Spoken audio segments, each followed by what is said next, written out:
Dear fellow human, I think by now you have the feeling that something is not right about our current situation.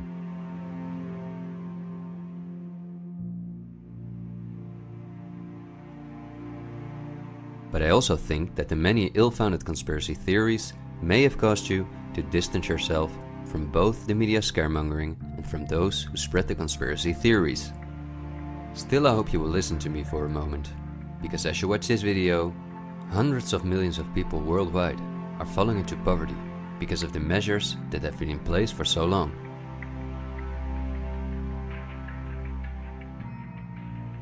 And although the biggest economic crisis that we will ever experience may not have affected you personally yet, it's only a matter of time before the ripple effects also reach you and your loved ones. This is not alarmism, but the harsh reality we face. I also think that we can limit the damage and even benefit from it if we are properly and objectively informed about our current situation. Therefore, I would like to show you some easy verifiable facts that I think are essential. Less than a handful of megacorporations dominate every aspect of our lives. That may seem like an exaggeration, but from the breakfast that's on the table in the morning, to the mattress we sleep on at night, and everything we do, put on, or consume in between, all are largely dependent on these corporations. These are investment companies of immense proportions, and they manage the major money flows on Earth. They are the protagonists of the play which we are currently witnessing. So as not to take up too much of your time, I've summarized the most important information as briefly as possible. How does it work? Let's take as an example a company like PepsiCo, which is the parent company of many of the most popular soft drinks and snacks in the world. There appear to be many different competing brands, but they all come from the factories of a small number of corporations that together have a monopoly on the industry. Within the packaged food industry, there are a number of other major companies such as Unilever, the Coca-Cola Company, Mondelez, and Nestlé. On this image, you see that virtually every well-known brand in the packaged food industry belongs to one of these corporations. You can easily get this kind of information. You can verify it on the websites of the relevant brands or on Wikipedia. Companies of this size are usually publicly traded and have a board where the largest shareholders call the shots. On websites like Yahoo Finance, we can find detailed company information, including who the largest shareholders of these companies are. Let's take PepsiCo again as an example. We see that 73.14% of the shares are held by no less than 3,379 institutional investors. These include investment companies, mutual funds, insurance companies, banks, and in some cases, governments. Let's look at who the largest institutional investors of PepsiCo are.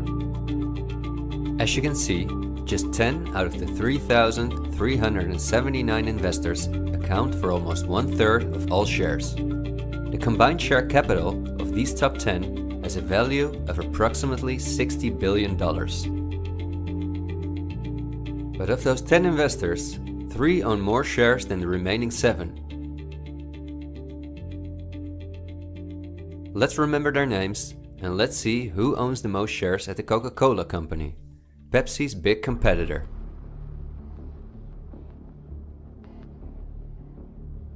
We see that just like with PepsiCo, the majority of the shares are held by institutional investors. Let's look at the top 10 and start with the last one of them.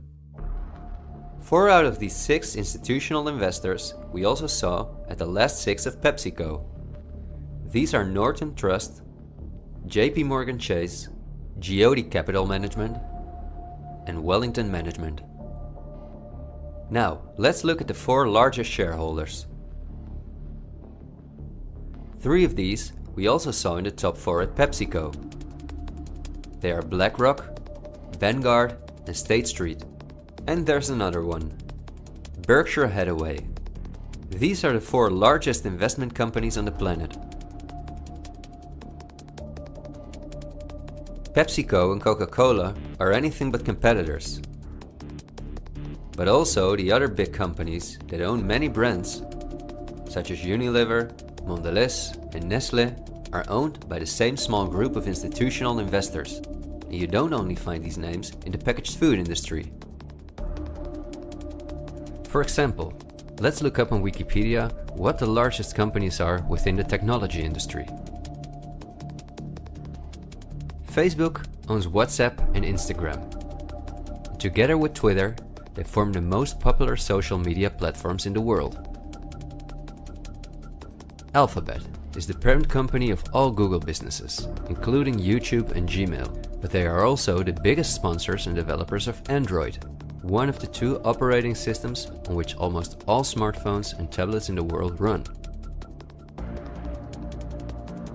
The other operating system is Apple's iOS.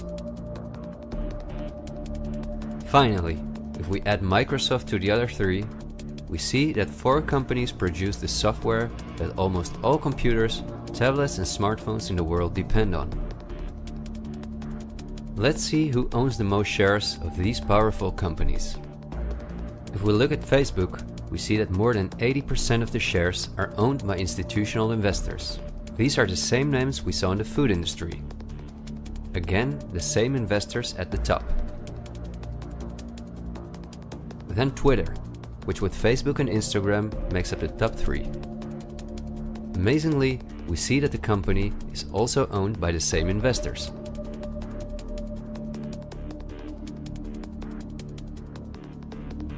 We see them at Apple, but also with their big competitor Microsoft.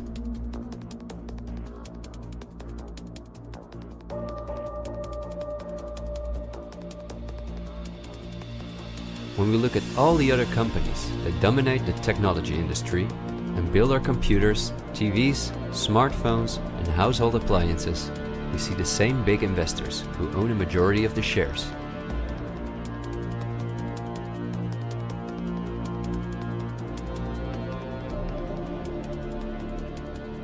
We see this within all industries around the world.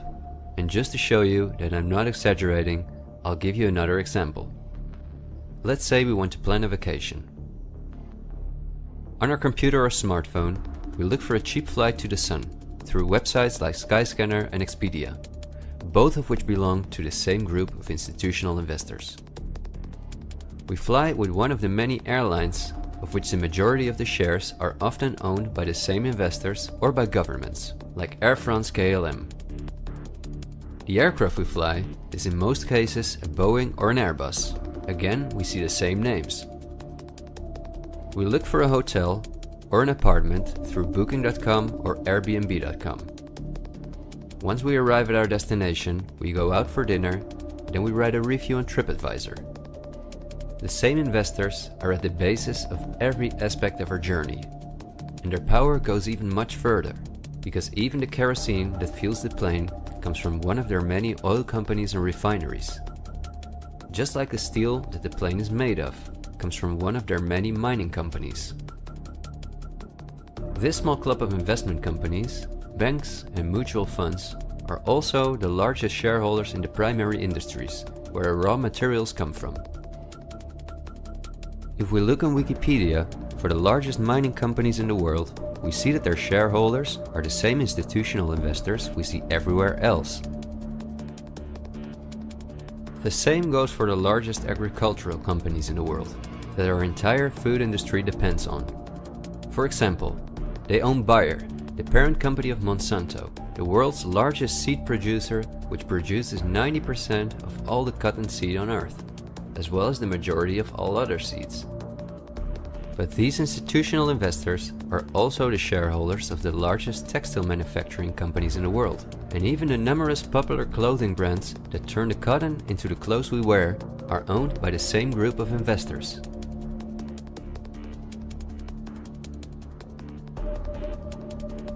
Whether we have the world's largest solar panel producers or the largest oil refineries, the shares are managed by the same companies. They own the tobacco companies, who produce all the popular tobacco brands in the world. But they also own all the major companies in the pharmaceutical industry and the scientific institutes that produce the drugs. They own the companies that produce our metals and raw materials, and the entire automobile, aircraft and arms industry where those metals or raw materials are processed.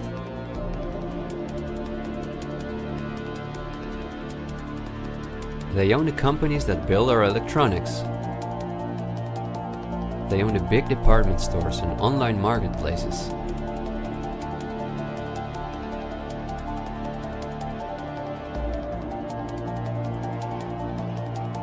And even the payment methods that we use to pay for their products.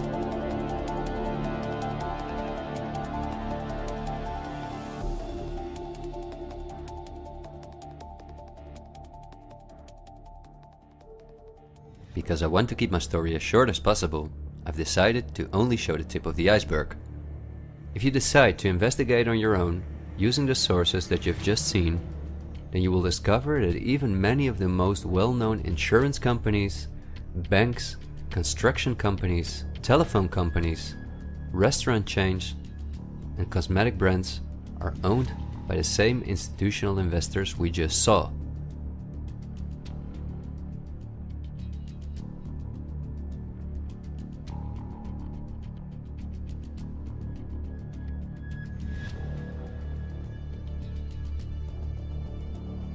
These institutional investors are, as I told you earlier, mainly investment companies, banks and insurance companies.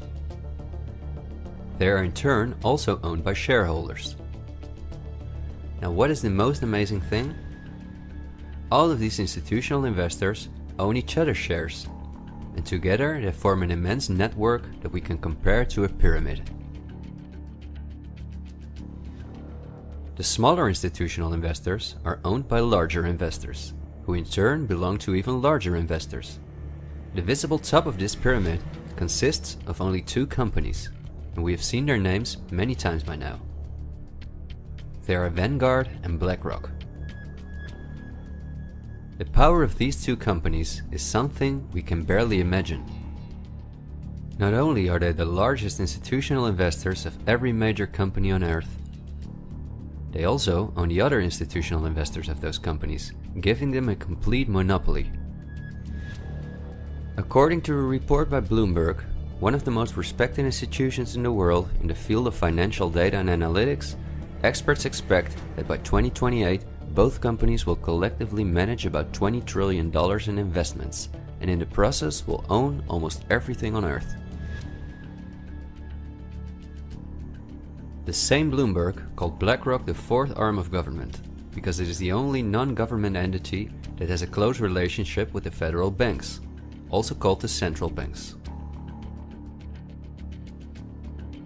BlackRock not only lends money to the federal banks, but is also their principal advisor and the developer of the computer system that the federal banks use.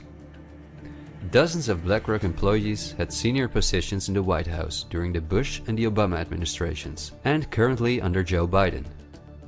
BlackRock CEO Larry Fink is a welcome guest with many heads of state and politicians, and understandably so. He's the face of the company that pulls the strings.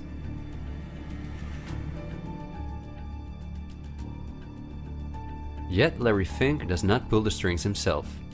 In fact, BlackRock itself is owned by shareholders. And if we look at who those shareholders are, we come to a strange conclusion.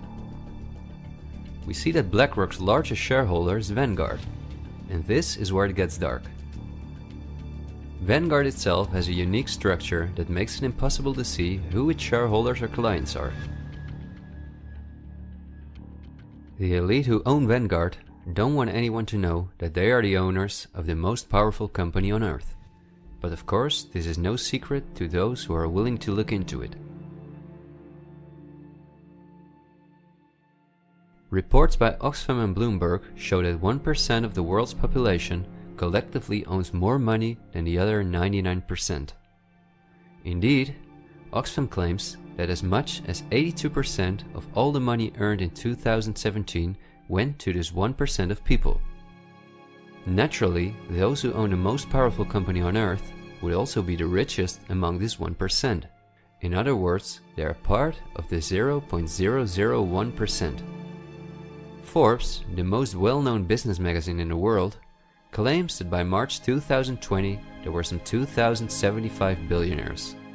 Oxfam's report showed that 2/3 of all these billionaires obtained their fortune through inheritances and monopolies.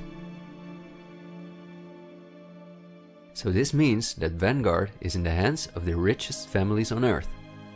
If we study their history, we discover that these families have always belonged to the top of the pyramid, some even well before the Industrial Revolution began.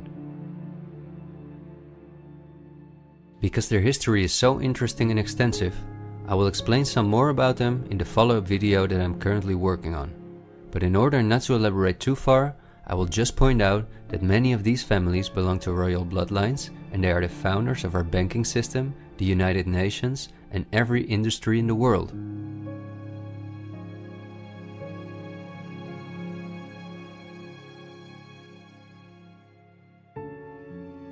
These families never lost their power, but because of an increasing world population, they were forced to hide behind investment companies such as Vanguard, whose largest shareholders are the private funds and non-profit organizations of these families.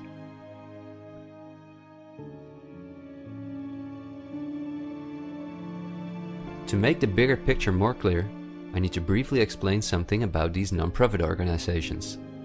These are the links that connect the business community with politics and the media, allowing major conflicts of interest. At first glance, however, this is not too noticeable. Non-profits, also called foundations, are organizations that rely on donations, and they do not have to publish from whom they receive those donations. They can invest this money in whatever they want, and do not have to pay tax on their profits as long as those profits are reinvested in other projects that they are involved in. Non-profits can move hundreds of billions of dollars from invisible investors. According to a report by the Australian government, this makes non-profit organizations ideal to finance terrorist groups and launder large sums of money.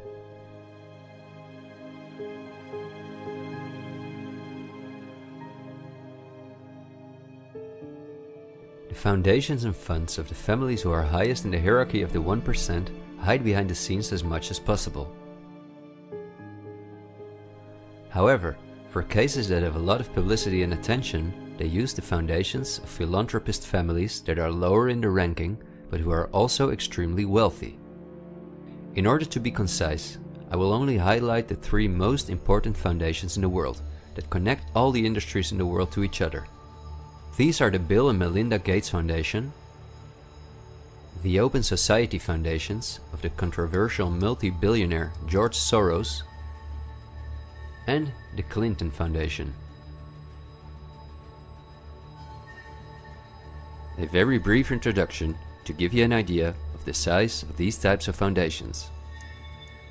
According to the official website of the World Economic Forum, the Gates Foundation is the largest funder of the World Health Organization, after President Donald Trump halted the funding of the WHO by the US in 2020. This makes the Gates Foundation one of the most influential organizations in the world in the area of everything that relates to our health. The Gates Foundation has a close partnership with the 16 largest pharmaceutical companies in the world, including Pfizer, AstraZeneca, Johnson & Johnson, BioNTech, and Bayer, and we have just seen who own the most shares of these companies.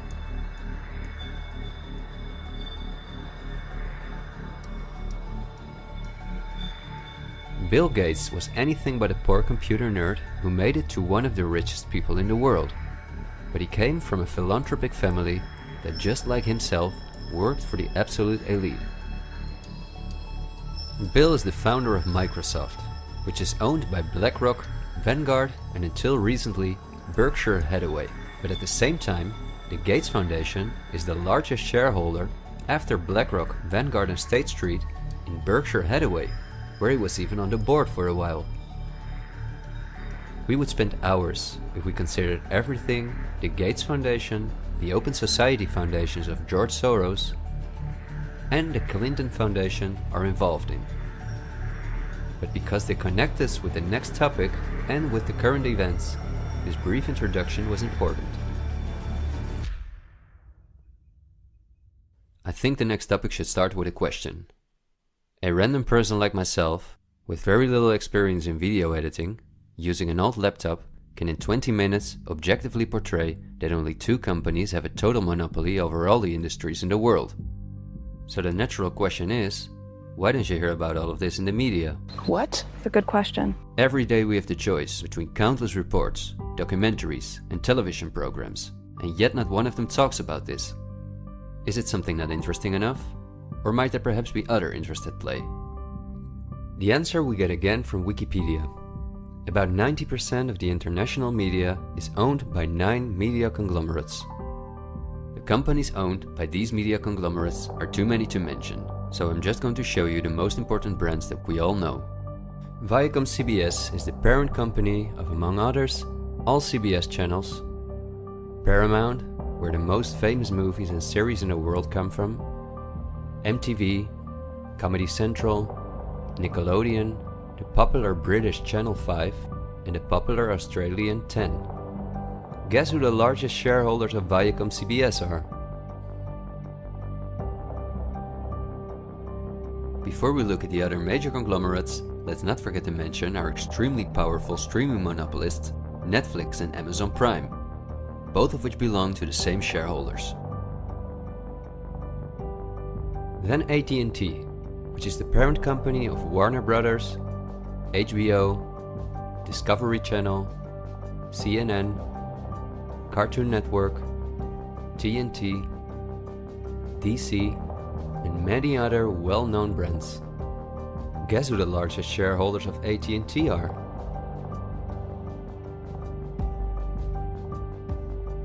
The third one is the all-powerful News Corp. This company owns many of the most well-known national and regional newspapers, magazines and TV channels in the US, the UK and Australia. The shares of News Corp are owned by the American multi-billionaire Rupert Murdoch and by the institutional investors we see everywhere else. News Corp's sister company is Fox Corporation, which is also one of the most powerful media conglomerates on Earth. Just like News Corp, it is owned by the Murdoch family and the usual investors. Then the Walt Disney Company, a conglomerate of unimaginable dimensions, with many subsidiaries such as Pixar, Marvel, 20th Century, Lucasfilm, ABC, National Geographic, and Hulu. Who are their biggest shareholders? Another powerful media conglomerate is Comcast. This is the parent company of NBC, DreamWorks, Universal, the Sky Group, Focus Features, Xfinity, and many other major media brands. As you would expect, their largest shareholders are Vanguard and BlackRock.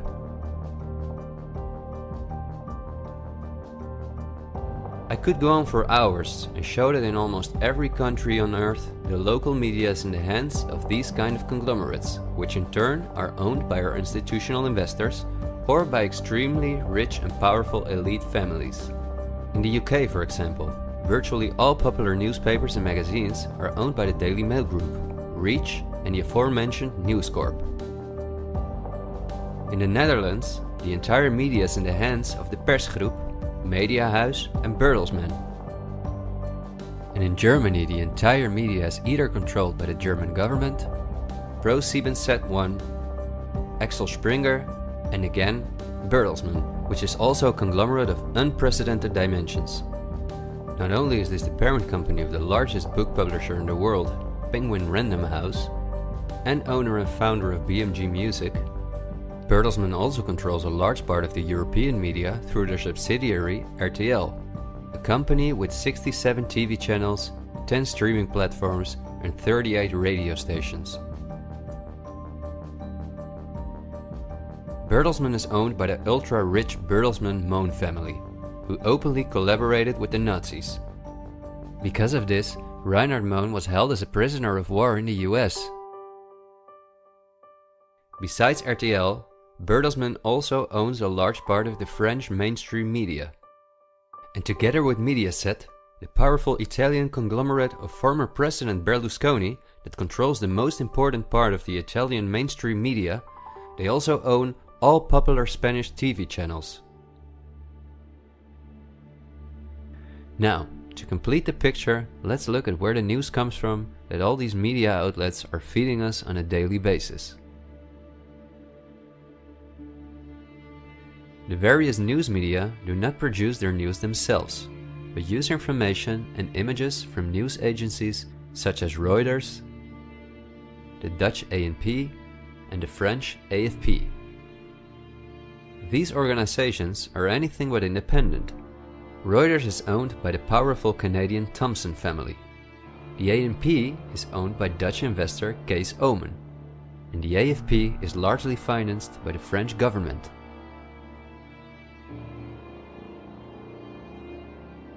The main journalists and editors who work at our media or at these news agencies are affiliated with important journalistic organizations, such as the European Journalism Centre. These are one of the largest funders of media-related projects across Europe. They train journalists, produce study materials, give internships at, for example, the ANP, and work closely with the world's largest corporations such as Google and Facebook. For journalistic analysis and opinion, all the major media outlets in the world use Project Syndicate, the most powerful organization within its field. It supplies the 506 most important media outlets in 156 countries.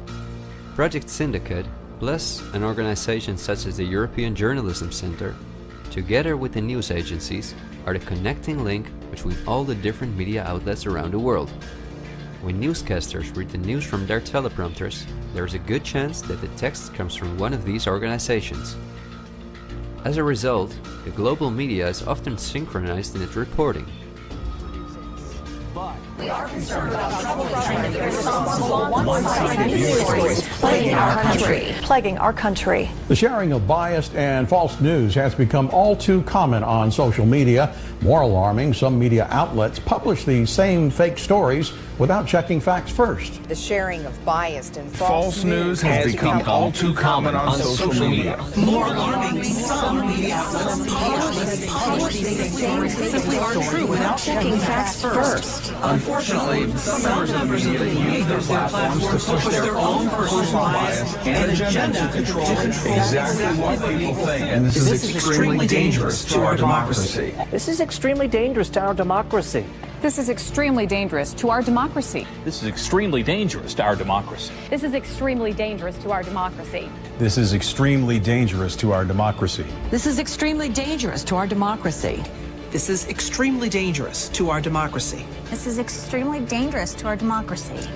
This is extremely dangerous to our democracy. This is extremely dangerous to our democracy. This is extremely dangerous to our democracy. This is extremely dangerous to our democracy. In September 2020, the European Journalism Centre and Facebook set up a fund to support selected news organizations to do the reporting during the corona crisis. Let's see who the organizations are that, along with the news agencies, produce our news. At Project Syndicate, we see the Bill and Melinda Gates Foundation, the Open Society Foundation, and the European Journalism Centre.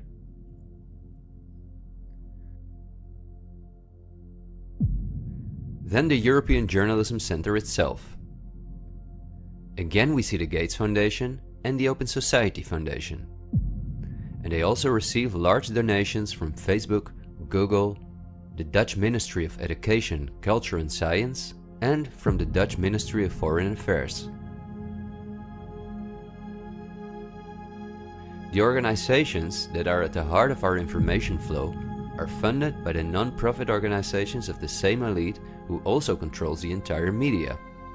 However, a part of our tax money goes to these organizations as well.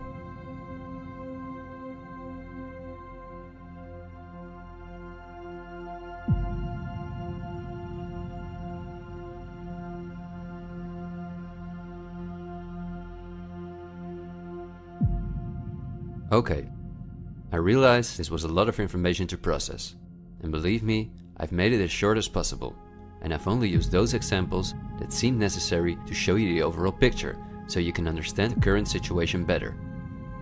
It is an all-encompassing topic that can change our view on many historical events, but my goal is to inform you about the danger in which we presently find ourselves. There will be enough time for us to delve into the past, so let's talk about the current events now. The elite that controls every aspect of our lives, up to the information that we receive, depends on an unimaginably coordinated collaboration to keep all the different industries on Earth connected to each other, in order to ensure they all work in the elite's interests. This happens at the World Economic Forum, one of the most important organizations in the world. At its annual meeting in Davos, the CEOs of the largest companies on Earth gather along with heads of state, politicians, and other influential individuals and organizations like UNICEF and Greenpeace.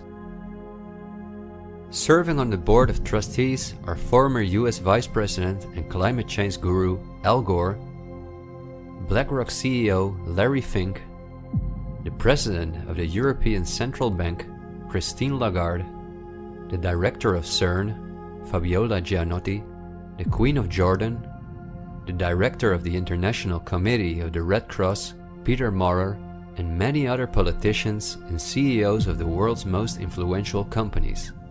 According to the WEF's official website, their annual membership fee ranges between 53,000 and 530,000 euros. But according to the WEF's year reports, around 71% of their total budget comes from its partners, who in this way pay for the membership of young politicians who cannot afford their own fee. Wikipedia reports the following. According to critics, the WEF is a business forum where the wealthiest companies can negotiate deals with other companies or with politicians. The purpose of the WEF for many of the participants would be personal gain instead of solving global problems.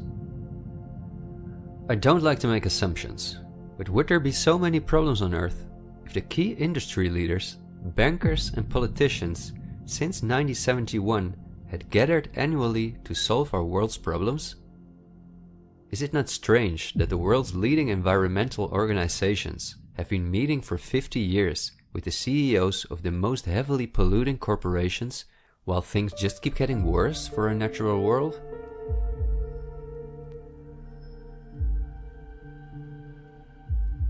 That these critics of the WEF are right soon becomes clear when we look at who the most important partners are that account for almost 71% of the WEF's budget.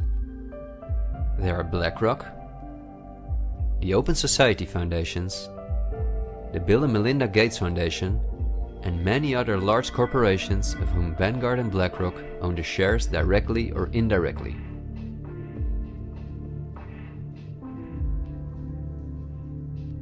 The president and founder of the WEF is Klaus Schwab, a German professor and businessman. In his book, The Great Reset, he describes in detail the plans of his organization.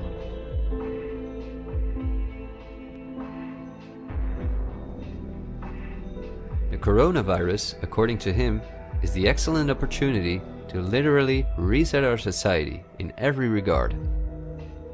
He calls this Build Back Better, and this slogan seems to be the motto of all globalist politicians in the world. And it's now a historical moment, a crucial moment, to rebuild the future, to reset our policies. And of course, we also want to work together on building back better. You know, I said we're going to build back and we're going to build back better. It's certainly a major crisis, but it also offers us a unique opportunity. We must use this historical opportunity. Together we can turn a crisis into an opportunity. But this global pandemic has also created an opportunity to build back better. To build back better later.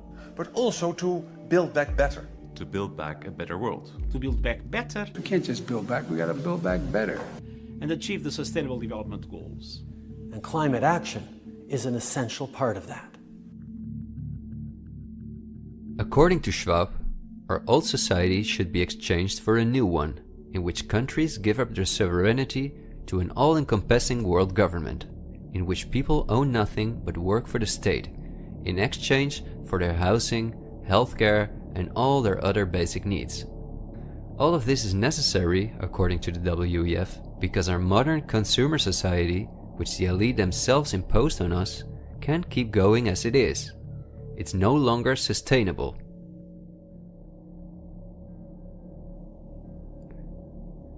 Schwab says in his book that we will never return to the old normal. And the WEF published a video that makes it clear that in 2030 we will own nothing, but we will be happy.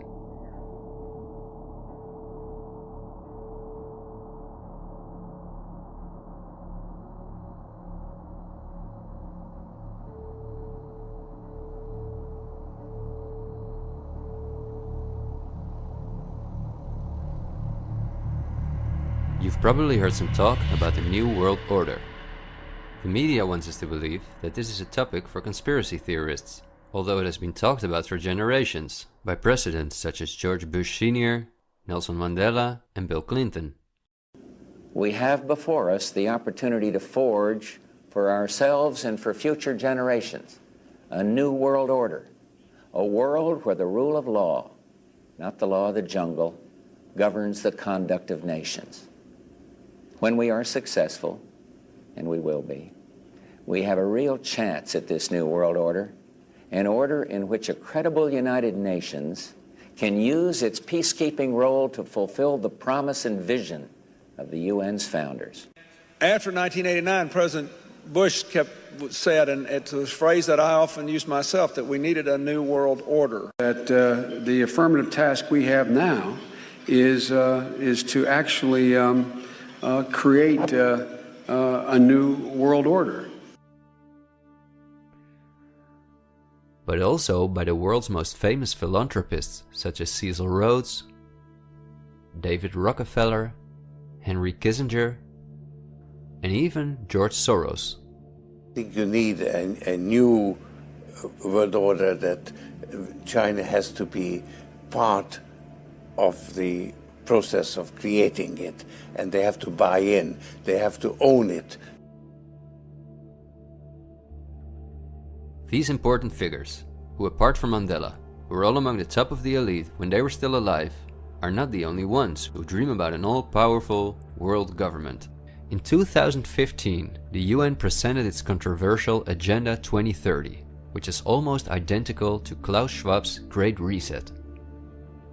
In their own words, the UN, like Schwab, wants to ensure that by 2030, poverty, hunger, environmental pollution, and disease no longer exist on Earth. It sounds like a sympathetic plan, until you read the fine print. You see, the idea is that Agenda 2030 is going to be paid for by us, the citizens. And just as it is currently required of us that we give up our basic rights for the sake of public health, we will be demanded to give up our wealth in favor of poverty reduction. These are not conspiracy theories. You can read this for yourself on their official website. In short, it boils down to this. The UN wants to take the tax money from all Western countries and give it to the mega corporations of the elite, who will be contracted to rebuild society. Globally, a completely new infrastructure is needed, because fossil fuels must be made a thing of the past, according to the UN. For this immense project, a world government is needed, says the UN. And the same UN takes it upon herself to be this global government. Just like Schwab, the UN also believes that a pandemic is the perfect opportunity to accelerate the implementation of Agenda 2030.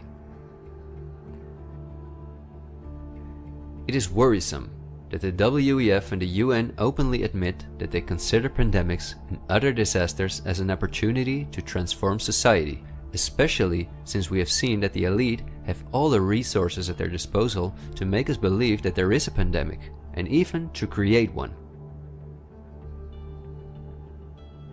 So we certainly should not take these things lightly, and we should examine them carefully. And when we do that, we come across things that are even more troubling.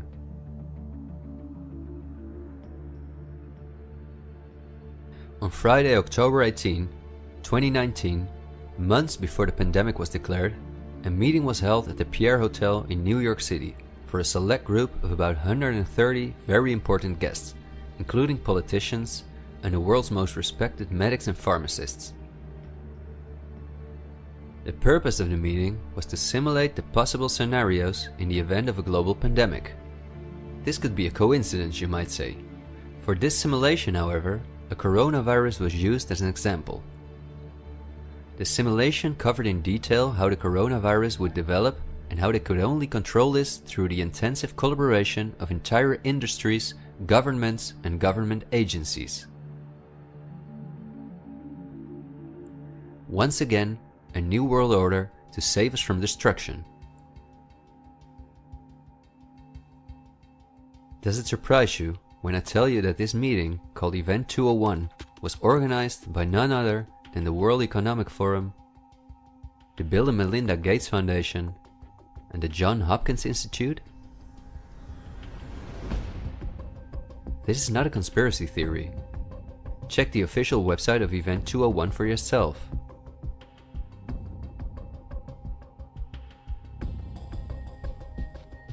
Perhaps at this point, it will no longer surprise you that the German Robert Koch Institute, which like every national health institute in the world is closely linked to the WHO, which is funded by Bill Gates, created a similar simulation in 2012. As was the case during Event 201, the simulation assumed the coronavirus. This simulation assumed that in a Southeast Asian food market, a coronavirus would spread from animal to human. How coincidental, isn't it? In this simulation, it takes several weeks for the authorities to identify the virus, allowing it to spread worldwide. A simulation is made of the consecutive 3 years, in which there are lockdowns and economies are destroyed. But also the impact on society is simulated in all aspects, even the protests. I won't tire you with the details. In fact, you can download this analysis for yourself from the website of the German government. The last thing I want to show is an excerpt from a lecture that Belgian top virologist Mark van Ranst gave on January 22, 2019 at the Chatham House, a major non-profit organization in London, where important world leaders meet to discuss global issues. Winners of the Chatham House Prize include Hillary Clinton, Melinda Gates, and John Kerry.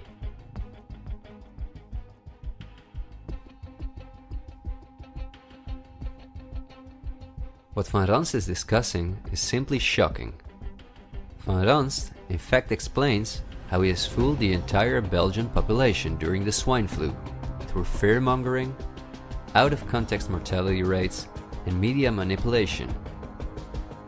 He laughingly explains how he managed to impose the vaccine for the swine flu on the frightened Belgian population, a vaccine produced by the pharmaceutical companies he worked for.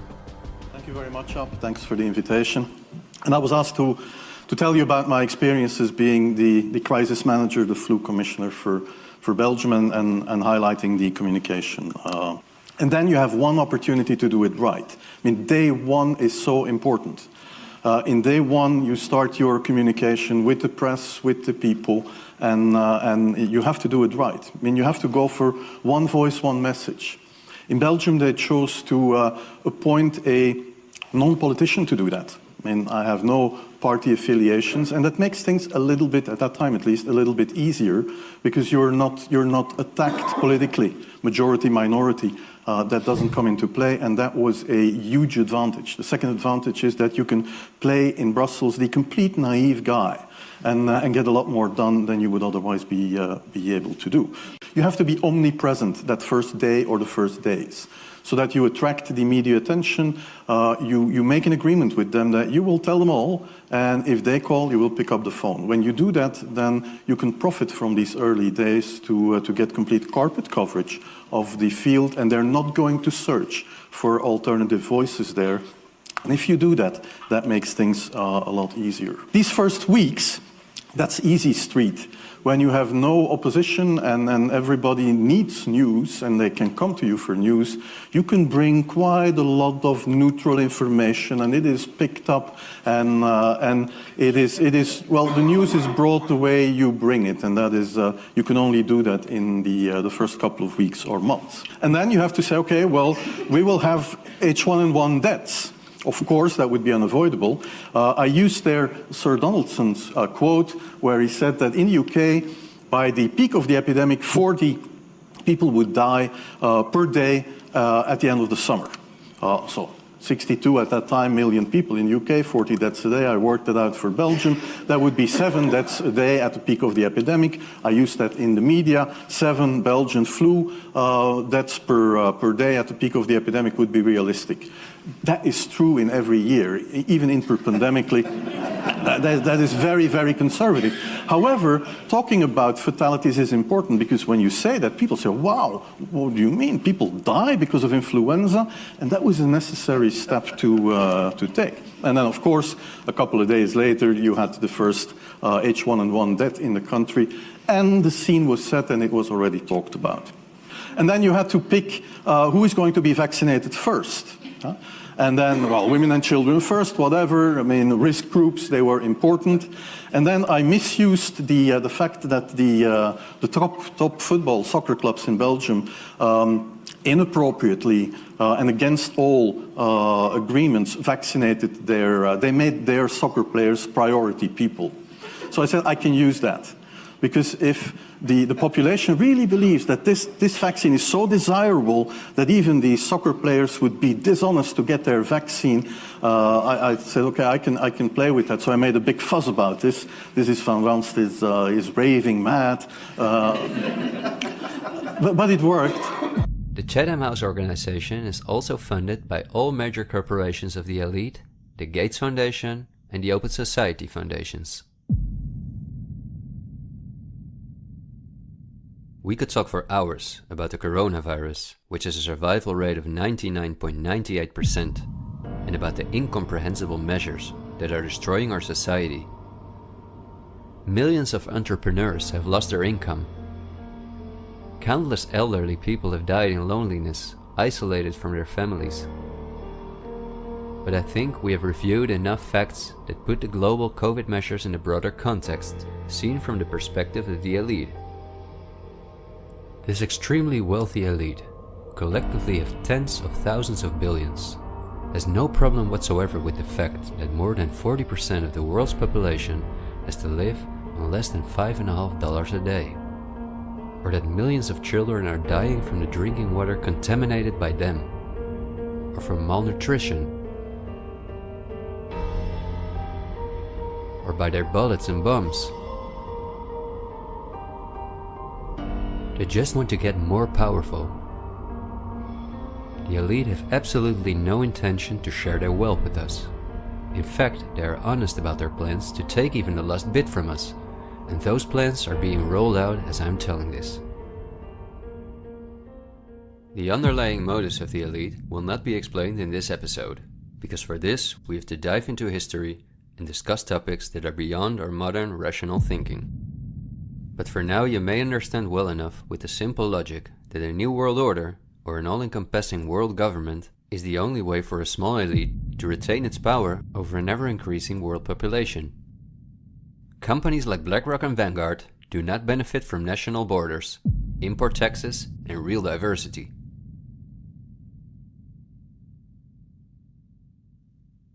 Only through fear and media manipulation can they maintain their grip on all of us. And I deliberately haven't even mentioned the inhumane blackmailing methods by which the elite keep their own most important minions in line. Because if this topic has aroused your curiosity, you will undoubtedly find out all about this in time. The elite have no intention to cure us from the countless diseases we've contracted from the toxic food they've produced, and from the environmental pollution which they have caused. After all, if we didn't get sick, the entire pharmaceutical industry would collapse. Nothing sells like fear is the motto of top virologists like Mark Van Ranst. You will be amazed, as I was, when you discover that we have been warned countless times about this elite. I think we're being run by maniacs. If anybody can put on paper what our government and the American government, etc., and the Russian, Chinese, what they are actually trying to do, I think they're all insane. But I'm liable to be put away as insane for expressing that. That's what's insane about it. I mean, don't you agree? For we are opposed around the world by a monolithic and ruthless conspiracy that relies primarily on covert means for expanding its sphere of influence, on infiltration instead of invasion, on subversion instead of elections, on intimidation instead of free choice, on guerrillas by night instead of armies by day. It is a system which has conscripted vast human and material resources into the building of a tightly knit, highly efficient machine that combines military, diplomatic, intelligence, economic, scientific, and political operations. Its preparations are concealed, not published. Its mistakes are buried, not headlined. Its dissenters are silent, not praised. No expenditure is questioned, no rumor is printed, no secret is revealed. President Kennedy has been assassinated. It's official now. The president is dead. Women here in shock, some have fainted. Men, Secret Service men standing by the emergency room, tears streaming down their face. There's only one word to describe the picture here, and that's grief, and much of it. It's official. As of just a few moments ago, the President of the United States is dead.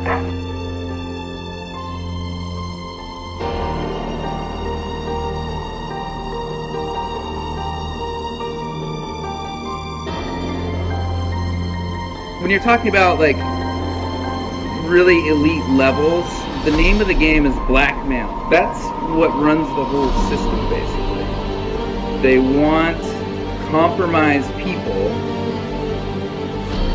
because they're easy to control. I'm not suicidal. I'm not suicidal.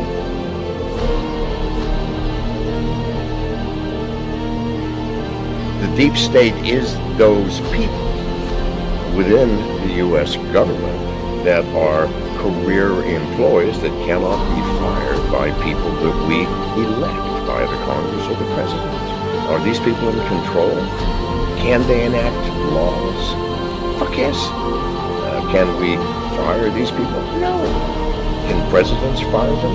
No. It's designed that way so that political parties and political interests cannot affect the deep state. Do you understand the nightmare of our situation, people? It is no secret. It is as open as it can be. The deep state does control America. Wake up, people, please. God, use some common fucking sense. Thank you.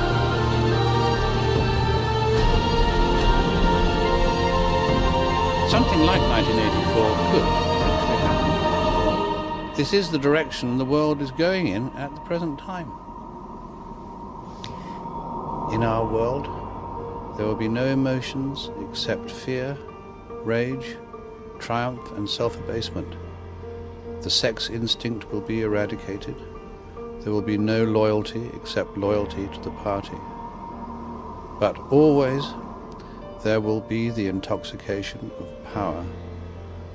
Always, at every moment, there will be the thrill of victory, the sensation of trampling on an enemy who is helpless. If you want a picture of the future, imagine a boot stamping on a human face forever. The moral to be drawn from this dangerous nightmare situation is a simple one. Don't let it happen. It depends on you. With this video, I hope to reach you, to reduce the ever-increasing distance between us. Only when we are divided can the elite retain its power over us. the greatest fear of the elite is that we will realize what is really going on Earth. And the only way the elite thinks they can prevent this from happening is through censorship,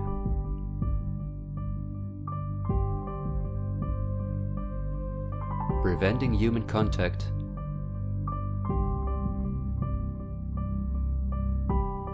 the incessant framing of political opponents and those who think differently,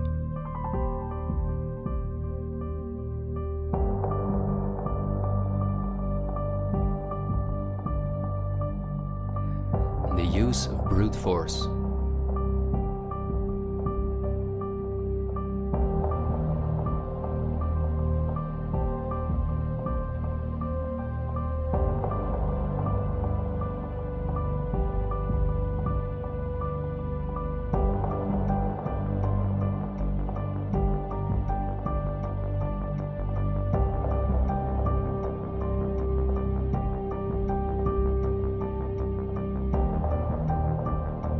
The plans of the elite are clear, and so is the ruthless way in which they want to accomplish them. If we allow this to happen, a new society will be built on the ashes of what we once knew. A new society in which we will own nothing, not even a home of our own. The elite wants to make sure that between now and 2030, everything you now own will be theirs. For this, a devastating economic crisis is necessary. First, the middle class is attacked, which is the backbone of society. Entrepreneurs are forced to go into tremendous debt, which will ultimately cause them to lose all their possessions. After that, things will move quickly. Banks will fall, cash money will cease to exist, and the only way not to starve to death will be the acceptance of government support, which will include several conditions, such as the vaccination passport and giving up all private possessions.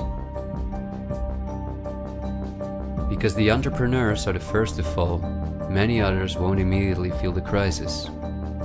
The people remain divided among themselves until it is too late. This is not a doomsday scenario that I've made up. This is simply the Great Reset, the New World Order, which has been prepared for many generations and which has been extensively tested in every communist dictatorship in the world.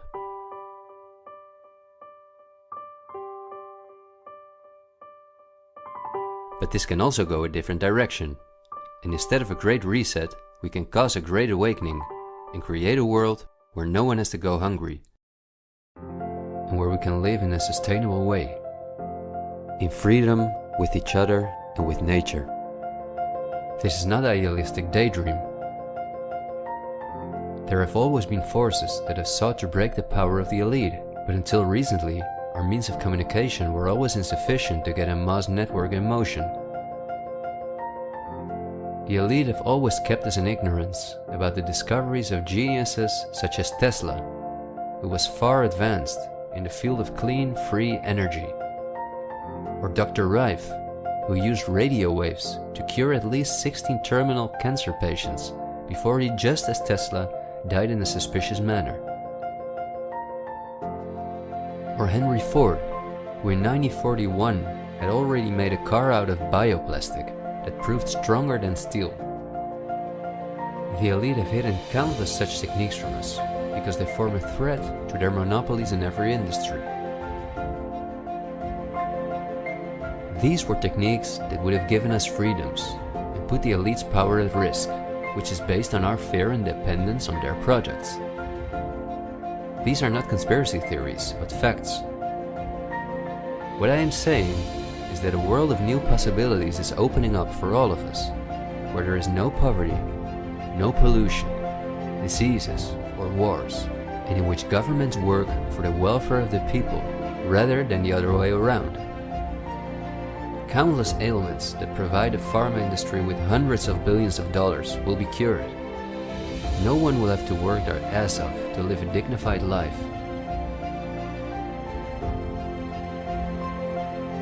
People will no longer live in fear because of the lies of the media, the pharma industry, the climate lobbies, and politicians. It's all on the horizon, but we have to go through the storm first and recognize what the real problem is in our society. I want to thank you for listening to me, and I hope someday, in freedom, together we'll reflect back on this unique moment in history. There is still so much to tell, but we will save the rest for later. This video was only intended as an introduction. This is where our journey starts, and it will be a difficult one, but we will undertake it together, and we will help each other get up when we fall.